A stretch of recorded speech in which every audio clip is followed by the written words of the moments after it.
Good morning. It's currently 5:30 a.m. I have been awake for an hour. No, an hour and 45 minutes. No. Anyway, perimenopause is a bitch.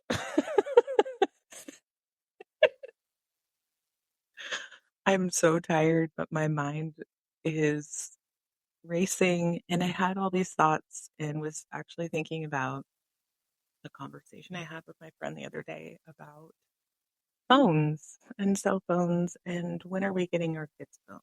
And I thought I would bring it here and let's just chat about it. So grab your coffee and let's saddle up, ladies. Welcome to Wanna Grab Coffee. I got about, my clock is running out, you guys. I got like a good 40 minutes maybe until somebody walks through my office door, um, which I love, by the way, as a mom.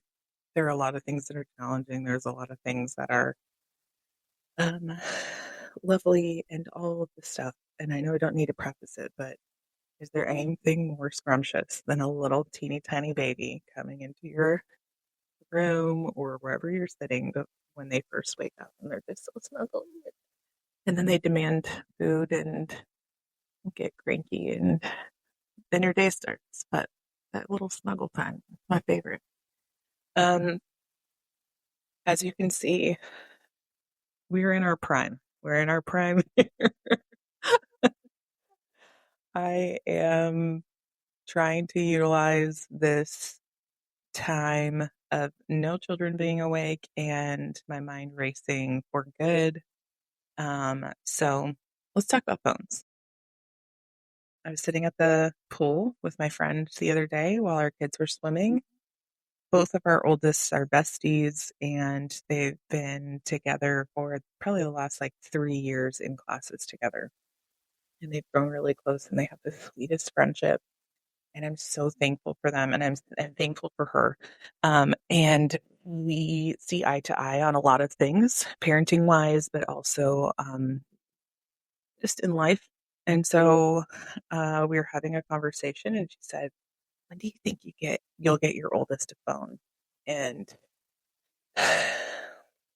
my ADHD kicked in because I think a lot about this. I talk to a lot of people about this, and I know I don't need to say this disclaimer, but for anybody that's new out there, I am not an expert, but I am a mom and I do have ADHD. So, what does that mean for you? And what does that mean for me? It means that I have done extensive research and watching reels and reading books and like all of the things. Okay. I am very aware, and what I'm saying is I am too interested in this. So if you want to benefit from this, please do. I would actually prefer that this is more of a conversation. So let's all chat about it in the comments. Send me an email, send me a DM at Wanna Grab Coffee Pod. This is an ever evolving thing, I feel like.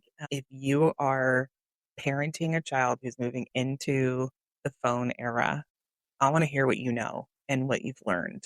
I don't know half as much as the world's leading experts, but here's what I do know, and this is like kind of the information that I've gathered so far.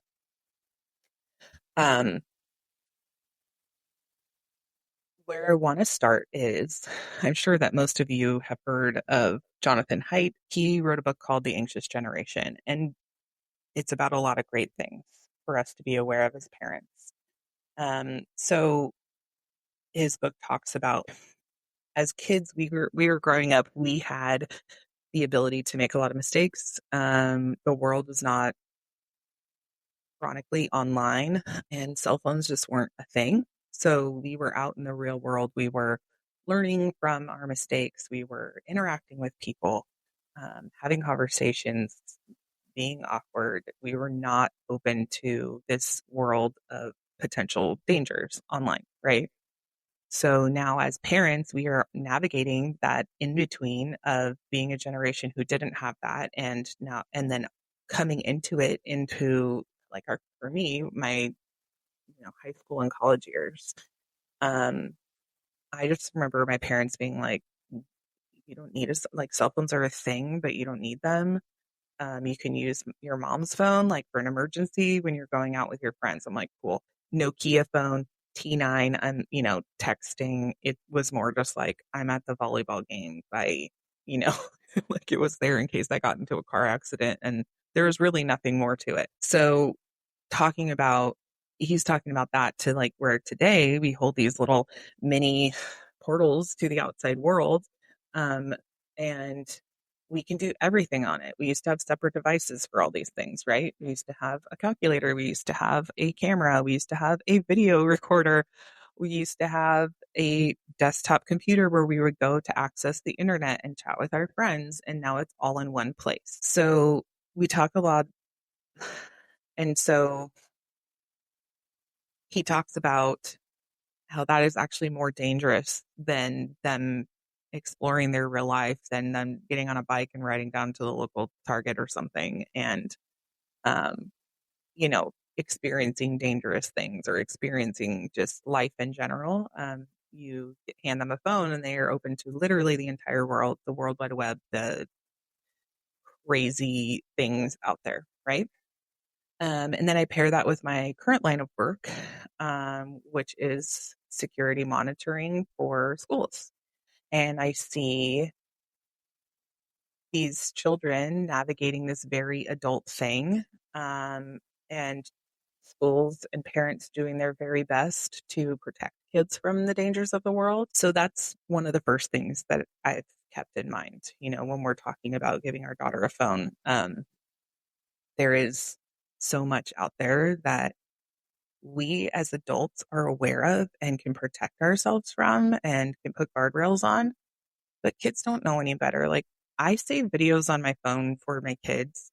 They're largely like cute dogs doing things or really cool methods of art, because my kids are really into art and so am I. Baking things. They love to watch cake videos. Like, they think that that is what I access when I'm on my phone.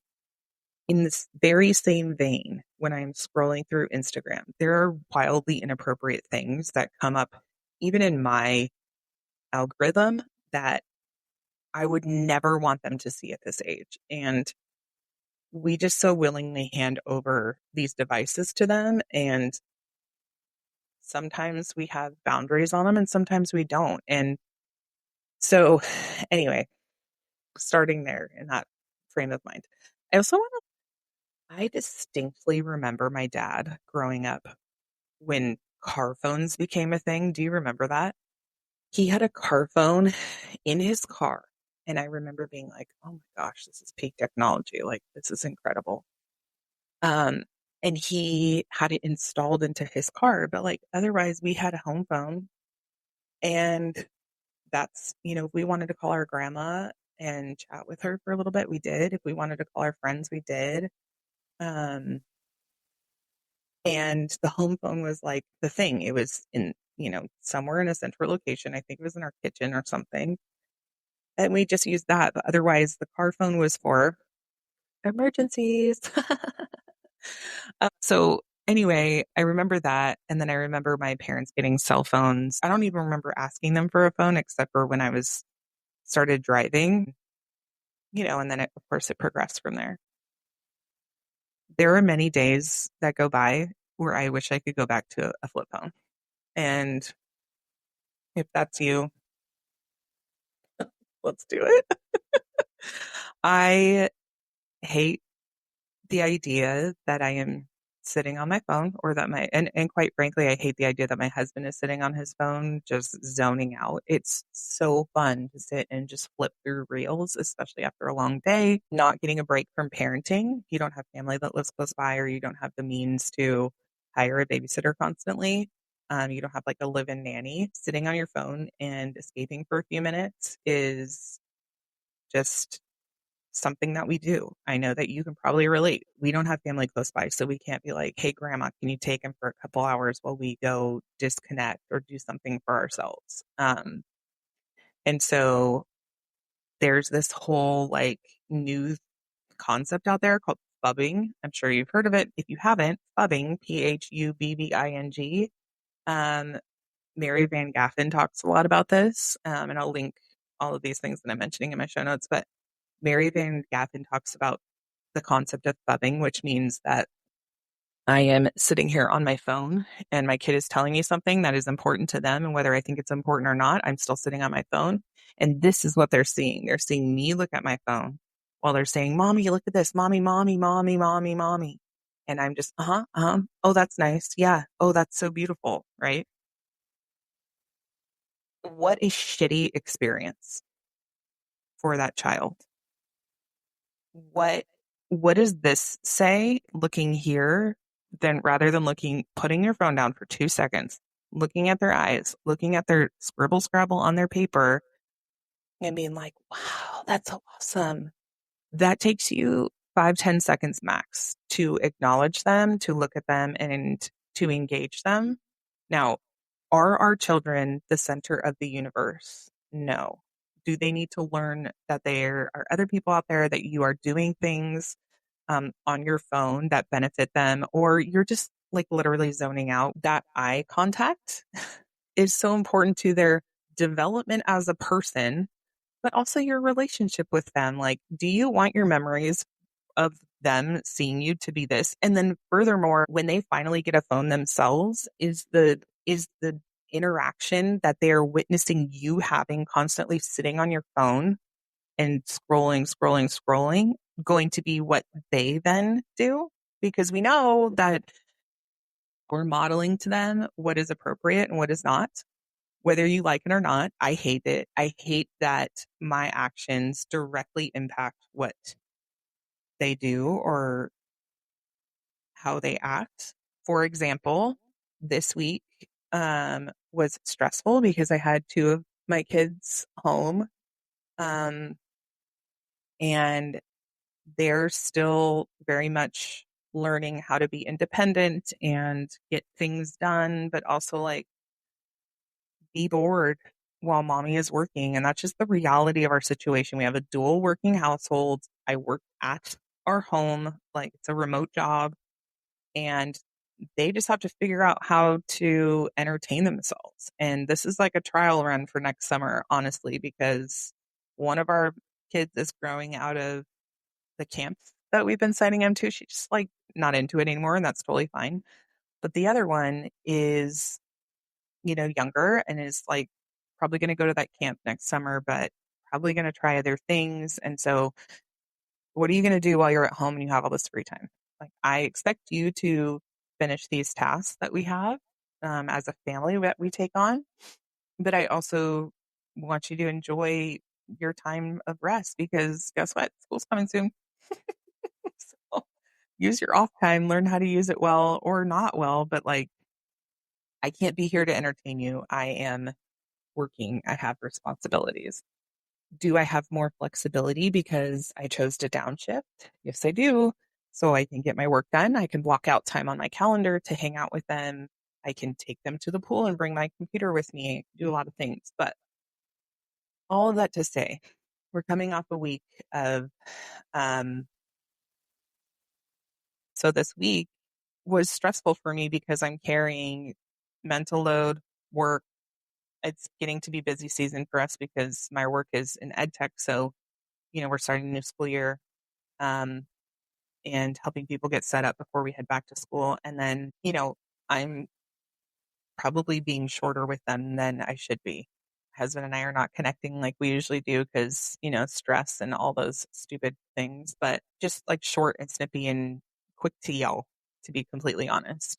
And I have apologized to them, multiple times and said, can we try again? Or I don't like how I spoke to you or whatever. No matter how much you repair and whatever, they're still going to emulate what you do, right? So then I watch them, I shout at them, they go shout at their sister. I, am quick to like snap on something. They are quick to turn around and try that on someone else. It's just human nature. So why wouldn't they do that? If you are modeling this, uh, yep. Mm, why wouldn't they do that to you? Or even worse, that you're sitting there on your phone and you're looking at it and you're not even clocking and listening to them saying, mommy, mommy, mommy, and you're on your phone, right? Don't you think they're going to do that when they're in middle school and or high school and they get a phone? How easy is it for us as adults to just completely zone out and not pay attention to the world around us? I think the thing that kills me the most is the message that we're sending them that whatever is on here is way more important than the person that we are in relationship with in real life every single day. That this connecting with people on here, um, people outside of our home, outside of our relationship, this is more important than them. And I hate that. It makes me sick to my stomach.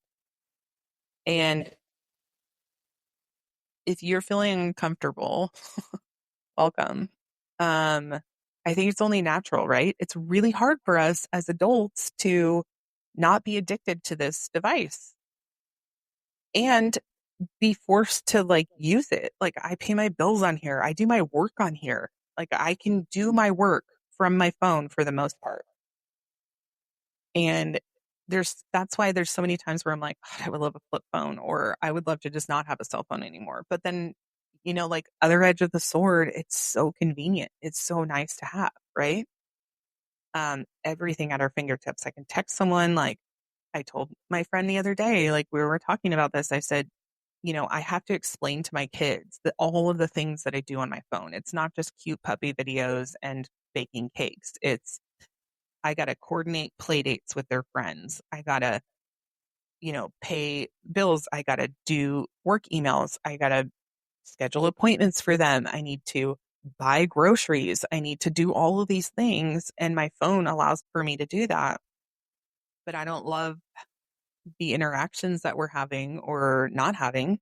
I don't love that they constantly see me on this device because I know I can literally hear a clock ticking in my head that the actions that I'm taking on my phone and how they see me interact with it are the actions that they will be taking someday too. And I have a really hard time with that. So anyway, this is not meant to be a guilt bomb. So then I think about, okay, let's talk about this. I think about, all of the things that I have to do on my phone. And I talk to them, if they ever say to me, like, Mommy, you're always on your phone. Okay, let's talk about some examples of why I'm on my phone. And one of them that I mentioned was scheduling play dates. Um, how many times did your mom as a kid schedule a play date on her cell phone? Never. Okay, because remember, they were there for an emergency. So, A, this is new territory that we're having to navigate here, but also playdates originated or like going to your friend's house to play or having a sleepover with your friend originated from you talking to your friend at school or you talking outside of like a summer. You're talking to your friend and you're like, hey, we should have a sleepover tonight. Okay, you go ask your mom and I'll go ask my mom. And then we go and ask them and they're like, sure or no. And then we pick up our landline and we call our friend and say, oh, my mom said no, sorry. And then that was the end of that, right?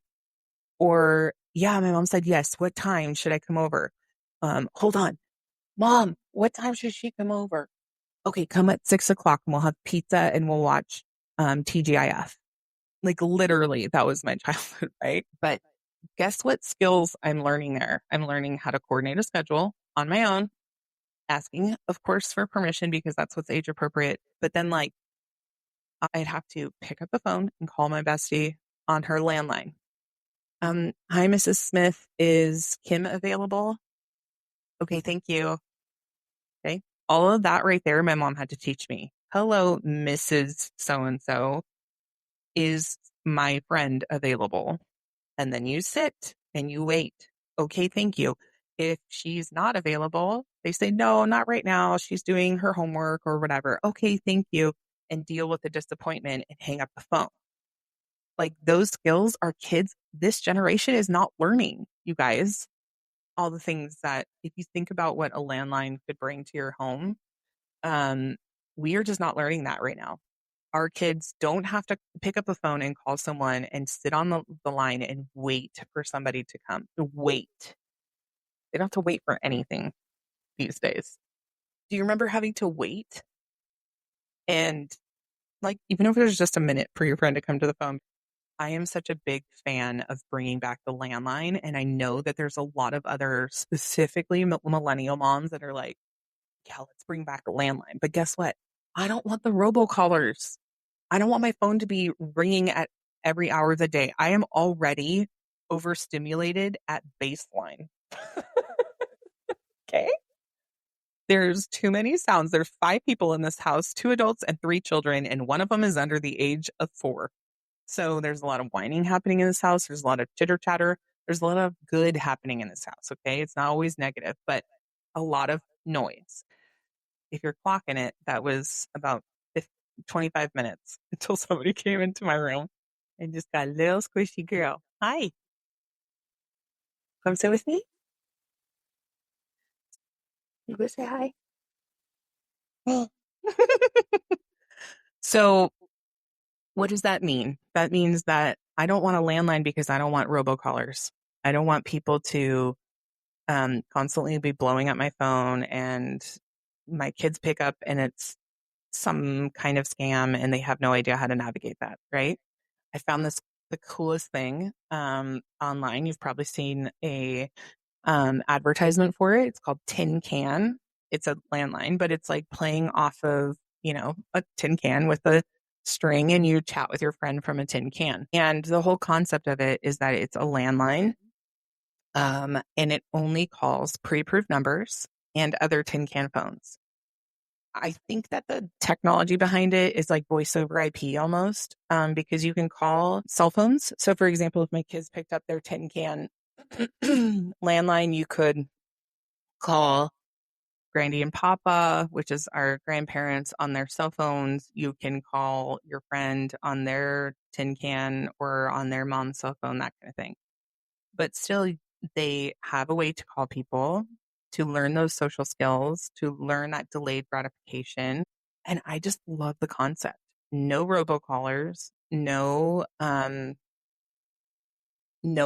random strangers that have our number, none of that. Well, anyway, bring back the landline. That's the whole point of that conversation. I think we need to bring landlines back so that they can learn all of those things. Another thing I was hearing was on Kylie Kelsey's podcast. Not gonna lie, she was talking about how she wants to have a home phone, basically like a family phone where they keep it in the kitchen or on the first floor of the home. That's where all the common areas are. It's a cell phone and any of their kids can take it when they're going out with friends and use it to communicate back home. And it's shared by the whole family. It doesn't go anywhere else, doesn't go downstairs, it doesn't go upstairs, it doesn't go any other private places, right? Because, it's got access to a lot of things. And I would imagine that there would be guardrails on that too. So um, that's something I think we're considering. I like the concept of it. Our oldest daughter has a Garmin watch.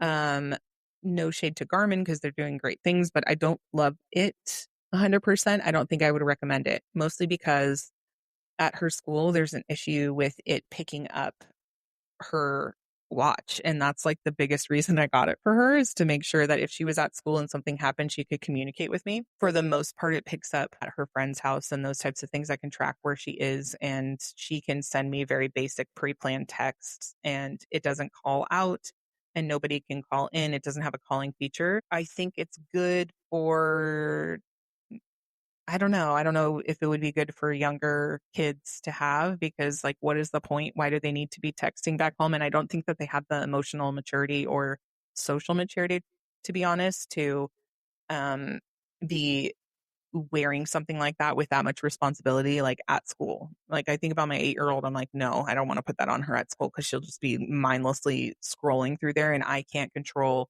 the games and things that are on there. But anyway, there are watches like Google watches and Bark wireless and all of the things that would be, I think, like a good precursor to a cell phone or a family phone.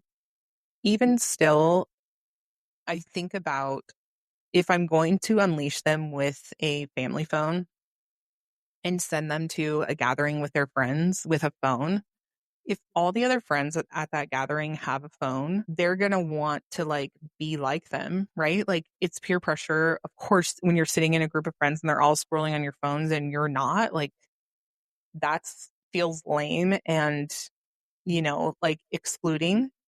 So that brings me to my next point. Like I saw this really insightful, super helpful reel from Sissy Goff. And she's incredible. She does wonderful work with kids, specifically girls and understanding girls. And she's amazing. And I'll post her stuff too. But she once talked about technology and devices and when we should get our kids devices. And she made this really astute observation of, the families that she's talked to and what she recommends. And she says, your group of friends or group of moms that, with you when you're in your kids' friend group, you got to all stick together.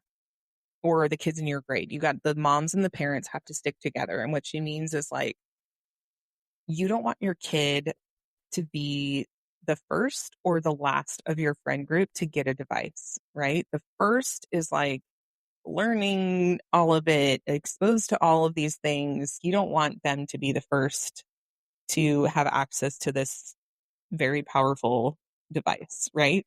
You also don't want them to be the last. You don't want them to be left out. You want them to be somewhere in the middle. Okay. So if I'm thinking about this in terms of phones, like stick with your group. And the mom that I was talking to at the pool the other day, we were talking about like we got to stick together. And our girls are besties. Like, let's just stick together and figure out how we can delay this as much as possible. And what are good in betweens, right? Because I don't think like nothing is a good idea. And Sissy talks a bit about that because, like your kids have to learn how to use these things appropriately. You have to model to them how to use them appropriately. You have to protect them. So if they are the last one or they just don't have it at all, like I think you're actually doing your kid a disservice. So how do we operate in the in between in the gray area? And so that's where I think like watches or landlines or, those types of things come into play and just teaching them, taking the time to sit with them and teach them how to use it appropriately. When I go on my phone, I should not be looking at videos of naked people or you know what I mean? Like I shouldn't be watching people for 12 hours a day put makeup on you know, that are my same age. Like I, I'm not I am not here for Sephora girl culture. Absolutely not. I would rather move to the middle of nowhere where my child doesn't even understand what makeup is, to be completely honest, because I think it's just ruining our girls in their self-worth and those types of things. Like I think there is a very small niche of girls who are into that it's like more of like an art for them, right? Like an art form. But again, like let me just restate my disclaimer with these flying feet. I am not a parenting expert. I am not past the 10-year-old stage. My daughter thankfully is not into any of that. So this is just an armchair expert opinion at best. Um, I don't want that for my girls. Um, so anyway, all of that to say, we, I don't, I don't want to be the first and I don't want to be the last in our friend group.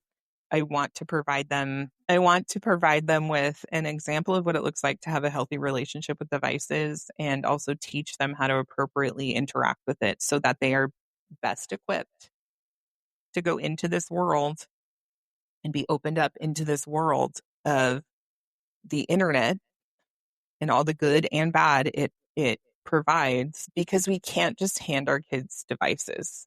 Like, more of the story here, if you walk away with anything, my personal opinion, and yours may differ, I would love to hear your opinion, is that we need to model how our kids should be interacting with these devices. We need to help them understand how to put mental guardrails on what they're seeing and how they're interacting with those devices and that portal into this big, big world. And I I think that they need to hear it from us. They need to see and hear it from us because if they're seeing it and hearing it from their friends, they're hearing it from other children. We are raising children. They are not raising each other. We have to teach them what is right and wrong with these devices so that we can protect them, you know? Like, anyway, I think it's time I sign off. I hope your coffee is not cold like mine now. Are you ready to say goodbye? Bye. Bye. And anyway, hope you're having a good day. I hope your inbox is being kind and your Slack is quiet. I'll see you later.